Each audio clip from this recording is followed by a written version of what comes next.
High বন্ধুরা, চলে এসেছি সকালবেলা। তোমাদের বলেছিলাম যে নেক্সট ভিডিওয়ে আমি তোমাদের বলবো যে তোমাদের দাদা ভাইয়ের বোন নেই, তবু 11 বছর একজনা রাখি বেঁধে এসেছে, এই দিয়ে 12 বছর হবে। তো সেই ব্যক্তিটার কেউ না, সেই ব্যক্তিটা হলাম আমি। তো তোমার দাদা ভাইয়ের কোনো বোন নেই, যেহেতু যখন রাখি এসেছিল আমার বিয়ের আগে একবার, তোমাদের দাদা ভাইয়ের সঙ্গে বিয়ে হওয়ার আগে, তো বিয়ের কথাবার্তা যখন ফাইনাল হয়ে যায় তার 15-16 দিন পরে রাখি হয়। তো তোমাদের দাদা ভাই আমাদের বাড়িতে গেছিলো রাখির দিন, তো আমার ঠাম্মা বলেছিল ওর হাতে একটা রাখি বাঁধবে। তো সেই থেকে আমি রাখি বেঁধে আসছি ওর হাতে। আজকের দিনটা বোনের জায়গায় আমি ওর হাতে রাখি বাঁধি, তাছাড়া ওর হাতে রাখি বাঁধার আপাতত কেউ নেই। এবার আমাদের আশেপাশে যদি আমার 2 দিদি থাকতো তাহলে ওর হাতে রাখি বাঁধতো, বেঁধেও ছিল, একবার না দুবার বেঁধেও ছিল। তো তোমরা দেখতে থাকো, তোমাদের দাদা ভাইয়ের হাতে আমি এখন রাখি বাঁধবো। এই যে এসে গেছি তোমাদের দাদা ভাইয়ের হাতে রাখি বাঁধবো। তো তোমরা দেখতে থাকো, রাখি বাঁধছি।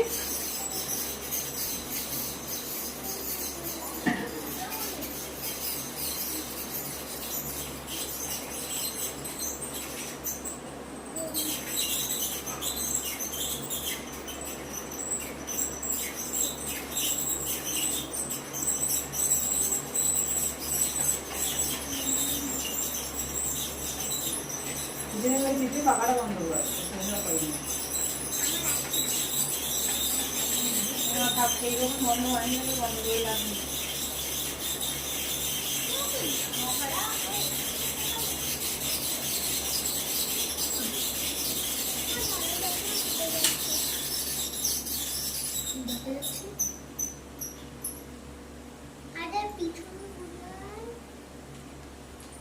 হয়ে গেল রাখি বাঁধা, কিন্তু রাখের গিফট কিন্তু দেখছে না, এখন দেবে কিনা জানি না। এবার একজন রাখি বাঁধে, সে হলো আমার মেয়ে তিতলি। এবার ও চলে আসবে রাখি বাঁধতে, ওর বাবার হাতে আর চাচার হাতে ওই রাখি বাঁধে। 15 আগস্ট ওটা উঠে রাখতে যাও।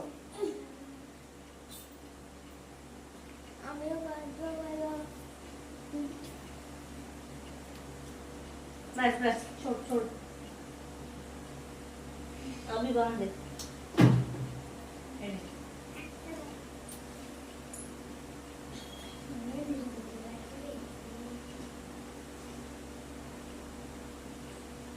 ওর বাবা সকালে দোকানের ডিউটি আর সন্ধ্যেবেলা ডাক্তারখানায় গেছিল।